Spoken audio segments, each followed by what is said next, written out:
Bonjour, bonsoir à tous, vous qui regardez les vidéos, que ce soit le jour ou la nuit, ici DVD Pro Catch, vous-même vous connaissez, et bien sûr, je sais que je m'attaque encore sur un DVD Wrestle Crate, auquel dans deux vidéos que j'avais fait précédemment, j'avais oublié poser le logo, voilà, je me rends compte au moment où je vous parle, mais que j'espère que je ne vais pas oublier cette fois-ci, en tout cas je l'espère, mais bon, c'est pas comme si c'était quelque chose qui me manquait beaucoup, alors que voilà, c'est juste un petit détail.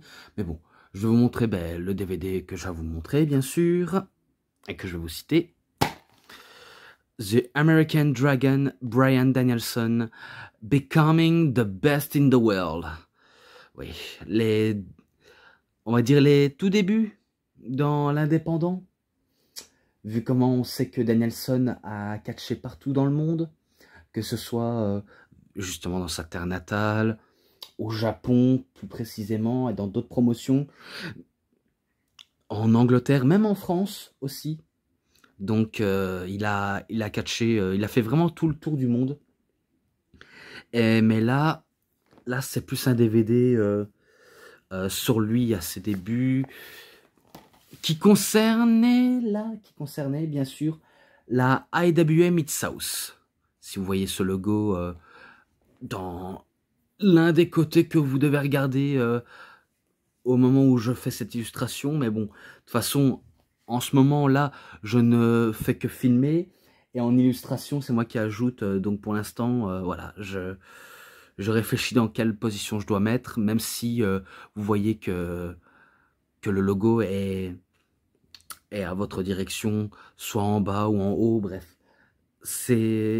on verra bien, on verra bien. J'arrête de parler en disant des trucs stupides, passons au DVD.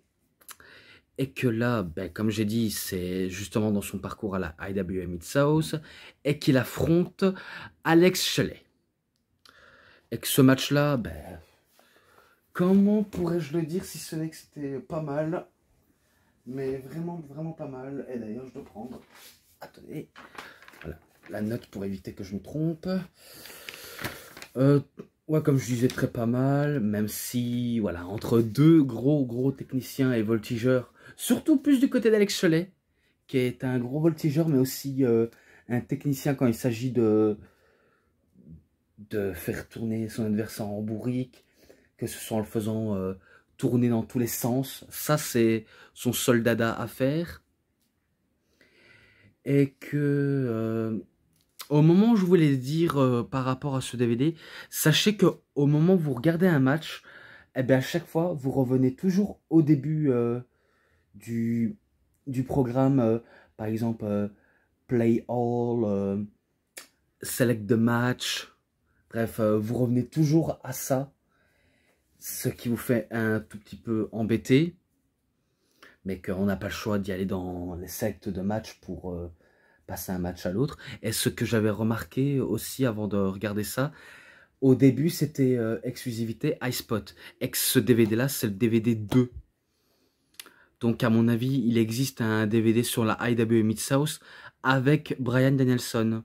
Mais ça, je sais trouver en image, mais je sais pas trouver en disque. Et ça, c'est très dommage. Mais bon, je vais pas m'en plaindre non plus. Donc voilà, passons au vif du sujet du match. Au moment où Danielson voulait partir pour son Crapple-Fillation, Shelley, savant qu'il était en difficulté, décide d'aller choper les cordes, mais Danielson fait avec des séries de coups de coude, même si même les séries de coups de coude ne lui font rien.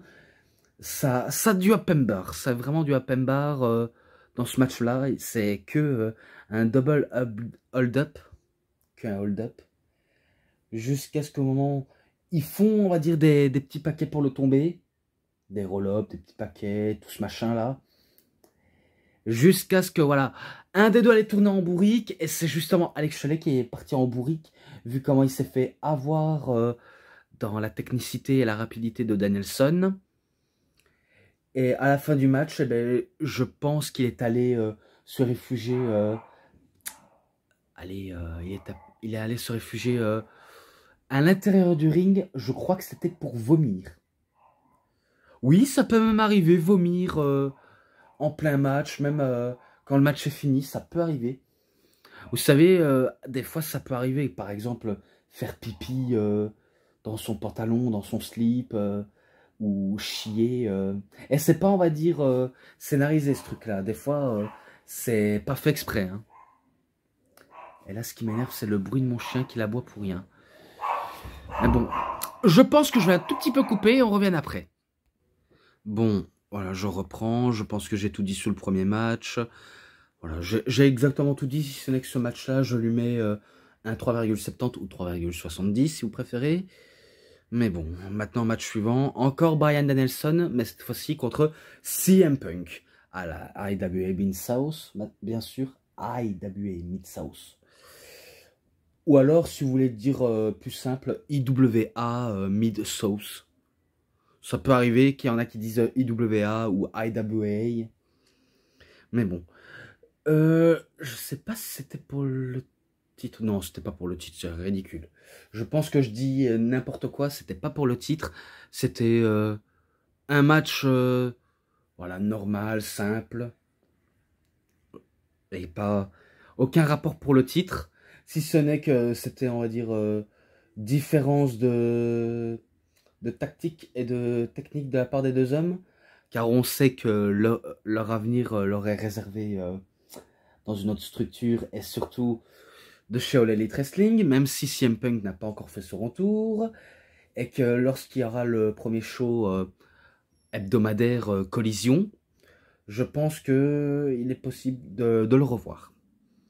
Si c'est possible, hein, je ne peux pas vous en dire plus ni moins, c'est juste que je suis l'actualité Actu Catch ces temps-ci, comme j'ai appris aussi sur un récent décès de Superstar Billy Graham, et que je sais que SmackDown l'ont même dit aussi, alors que Billy Graham était banni un peu de la WWE à cause des différends qu'il avait avec la compagnie.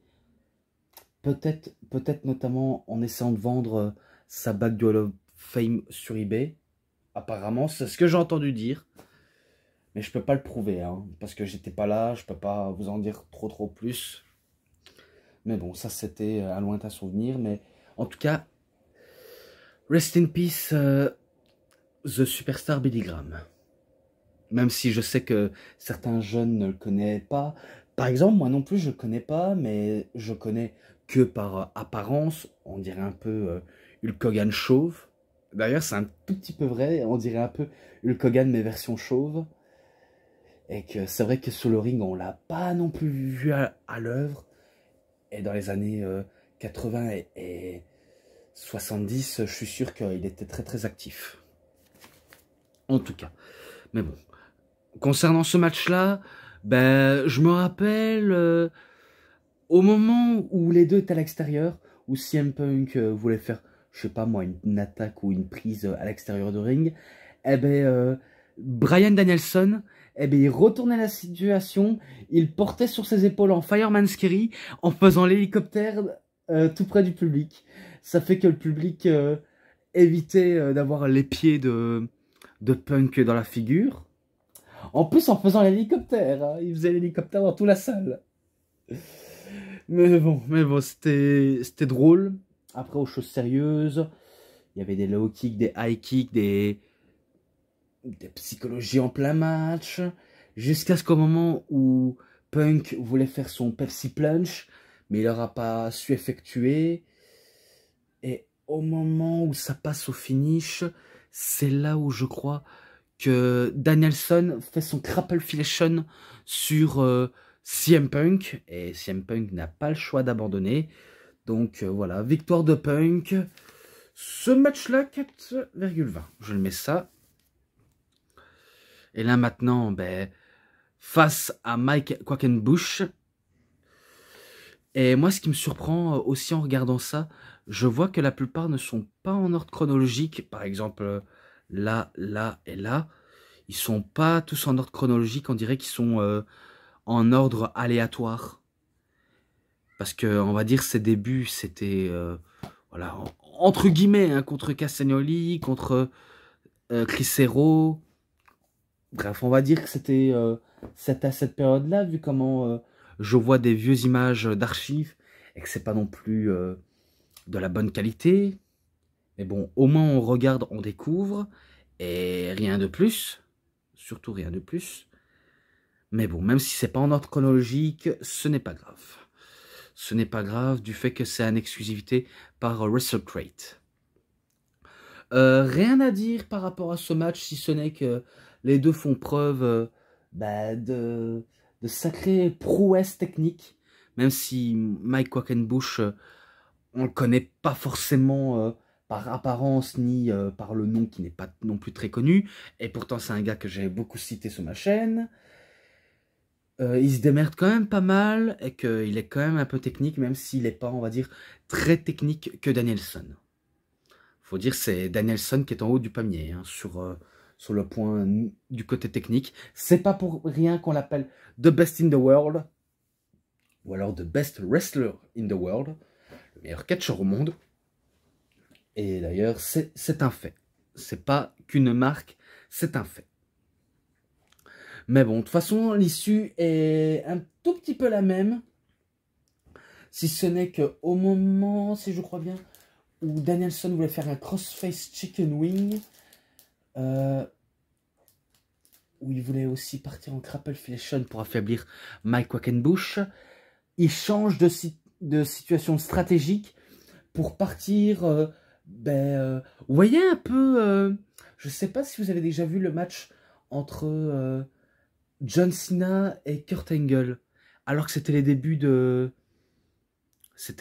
John Cena. Eh ben, au moment, on va dire, où Kurt Angle, il chope les deux bras de John Cena, il part on va dire, en genre de petit paquet modifié, mais en entourant les bras sur ses propres bras. Eh ben c'est un peu la même technique stratégique qu'a fait Danielson en faisant sur Mike Quackenbush. Mais sauf que lui, il était parti en crappleflation et qui change quasiment de stratégie, comme j'ai dit. Et du coup, c'est victoire de Danielson, encore une fois. Avec ce match-là, 3,60, voilà, je le mets sans prendre trop la tête. Et maintenant, match triple menace. Et il n'y avait pas d'enjeu non plus. Là où il y a Danielson contre AJ Styles contre Samoa Joe. Pour commencer, c'était dingue. Très dingue même. Et que je crois que c'est un des matchs que j'ai mis plus haut dans ce DVD. Vu comment je vois les résultats de ce que j'ai noté et écrit les noms surtout. Et que je pense que vous le saviez ou vous ne le saviez pas. Si vous suivez l'indépendant, vous le saviez peut-être. Si vous ne le saviez pas, laissez-moi vous expliquer. Vu comment les deux ou les trois vont directement à la technique pure, surtout en début de match, et surtout qui va servir de paillasson pour éliminer l'un et l'autre, parce qu'il s'agit que c'est à l'élimination. Eh ben, celui qui va se faire éliminer, ça va peut-être vous surprendre, mais c'est Danielson lui-même qui va se faire éliminer, grâce à un pelé kick de AJ Styles et d'un coquina clutch de Samoa Joe. Donc Samoa Joe, il fait abandonner Danielson, et du coup, ça se joue entre Styles et Samoa Joe.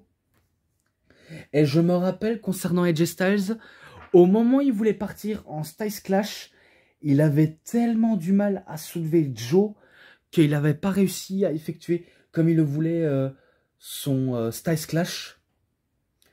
Donc il n'a pas réussi, deux fois même, il n'a pas réussi deux fois à effectuer la même prise, à cause voilà, que Joe, il impose sa corpulence physique quasiment lourde. Je vais pas, on va dire des phrases grossophobes, si ce n'est que voilà, il a un peu, on va dire, donné la tâche difficile à AJ Styles.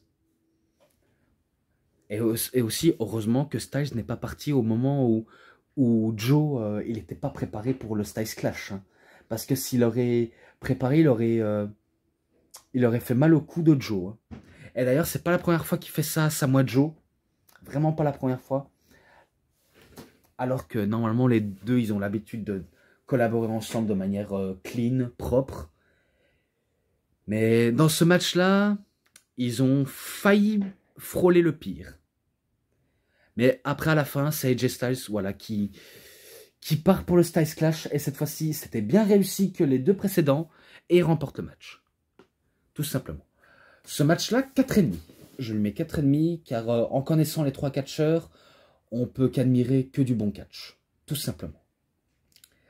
Et maintenant, oui, maintenant, contre Claudio Castagnoli. Oui, car Claudio Castagnoli a été à la IWA Mid-South, à la CZW, à la Ring of Honor, partout où il est passé, même à la PWG, au moins on sait que lui aussi c'est un sacré God-trotter des rings, et qu'il veut, on va dire, avoir une place importante aux States. Et d'ailleurs, sa place, il l'a eu. Car maintenant, il fait un peu partie des gros noms de l'indépendant, je pense.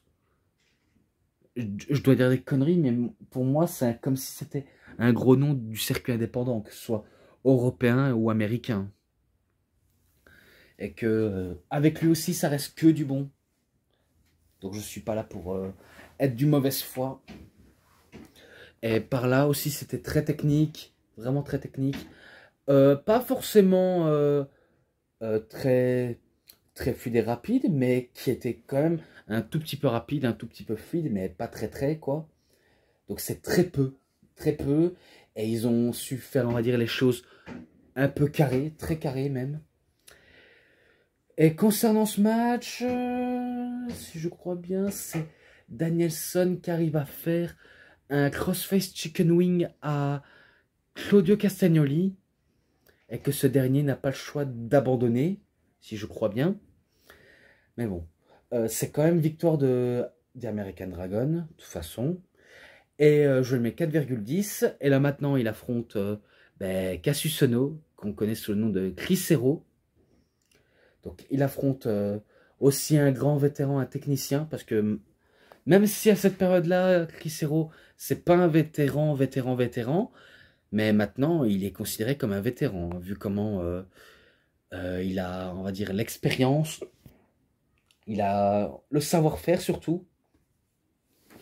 Et maintenant, voilà, il peut se vanter d'être l'expérimenté et tout, quoi. Mais bon, lui aussi, c'est aussi un spécialiste du catch technique, un peu du hardcore. Et j'en passe des trucs. Surtout sa mythique rivalité avec CM Punk. Au moment où ils avaient fait un premier match d'1 heure et le deuxième 1h90, je crois. Ou 1h60. Donc voilà, ils ont fait un classique pour cette fédération qui est maintenant, je crois, disparue à cause que ça a dû fermer les portes, peut-être. Mais tout ce que je sais, c'est qu'on peut accéder à leur chaîne YouTube. Hein. Et si ça vous intéresse, je peux le mettre en description, vu comment je mets les chaînes YouTube de différents promotions de catch en description, pour que vous jetez un coup d'œil. Donc ça peut être bien pour vous si vous voulez découvrir ou pas, ça dépend de vos choix. Mais bon, sans trop tarder à ce match-là, je pensais que Danielson allait remporter ce match-là, un peu comme avec le match à 3, je croyais terriblement, mais non. Je me suis un tout petit peu gouré sur les bords, je le reconnais, mais c'était pas si mauvais. Entre lui et Hiro, si je crois bien, au moment où Chris Hero voulait faire son rolling Hero Elbow, Danielson voulait partir en chicken wing, mais sauf que voilà, il a vu passer en chicken wing et il a fallu qu'il roule en arrière et qu'il cloue les épaules de Danielson pour effectuer le pin et de battre ce dernier. Donc il le bat alors que Danielson portait un genre de crossface chicken wing et que lui, il suffisait de faire un petit paquet pour remporter la victoire. C'est tout ce que je sais. Ce match-là, pas mal, vraiment pas mal, malgré les qualités d'image qui ne sont pas non plus très au rendez-vous, mais pas mal quand même. 4,20, je le mets ça. Et maintenant, il affronte un catcheur pas non plus très connu, Jing Suo. Et je me rappelle un match qui était pas très long, mais qui est pas non plus trop rapide non plus. Il était, on va dire, court, mais pas très rapide. Au moment où Danielson voulait effectuer, je crois qu'il voulait faire un genre de surpassement pour faire valdinguer Jigsaw jusqu'à terre, et qu'il voulait partir en petit paquet, Jigsaw, et ben c'est là où il avait décidé de lui retirer le froc à Danielson. Et ça fait rire au public, mais ça ne fait pas rire du tout à Danielson. Et qu'il y a Jigsaw qui se nargue de Danielson. Mais bon, sa nargage, on va dire, un peu le payer, si on peut le dire. Oui, il va coûter le prix. Et l'addition est salée. Très salée, même. Qu'est-ce que je peux en dire, moi, tout ça? Si ce n'est que, voilà, c'est pas sorcier. Pour moi, c'est victoire de Danielson direct. Avec un Crapple Fillation. Tout simplement, il le bat. Soit avec un Crapple Fillation ou un Crossface Chicken Wing. Hein, car il finit ses matchs de différentes manières. Des fois avec tombée technique, soumission technique, mais jamais, on va dire, de prise ou de coup en finish. Que dans l'aspect psychologie pour finir un match. Il n'y a que ça qui s'en sort très bien. Ce match à 3,50, voilà, rien de spécial et rien de plus. Si ce n'est que les matchs à l'ensemble, voilà, je conclus ça. Je lui mets 4,10. Je lui mets ça. Un 4,10, ça reste, on va dire, un DVD découverte, mais rien d'autre à trop en dire. Si ce n'est que l'autre, je suis en train de regarder. Et si j'ai le temps, je pourrais faire une vidéo dessus. Normalement, je dis bien normalement, je n'ai pas toujours la motivation d'en faire, mais je sais que j'en ferai. Donc pour ça, il faut être un tout petit peu patient, même si je sais que la patience vous en avez. Hormis l'autre qui veut que je m'active pour faire ça, alors que j'ai pas non plus tout le temps du monde pour regarder ça et faire une vidéo tout de suite. Car il y a quand même du travail derrière. Parce que des fois, quand je fais pas ça, je me lance dans le sport. Par contre, ça m'énerve, ceux qui font du bruit, ça m'énerve. En plus, ça vient chez moi, il y en a qui font du bruit. Comme si je jetais des déchets dans un genre de conteneur. Et ça, c'est casse-couille, vraiment casse-couille. Mais bon, ce n'est pas grave, je conclue ce DVD. Donc voilà, c'est tout pour cette review, c'était DVD Pro Catch. J'espère que ça vous aura énormément bien plu. Et si vous avez aimé cette vidéo, vous savez ce qu'il vous reste à faire. Likez la vidéo, commentez, partagez, abonnez-vous à ma chaîne et cliquez sur la petite cloche pour avoir plus des notifications des prochaines vidéos. Et moi je vous dis bien sûr bonne journée, bonne soirée à tous. Au revoir tout le monde pour une prochaine vidéo. A plus à tous les fans de catch. Allez, bye bye tout le monde.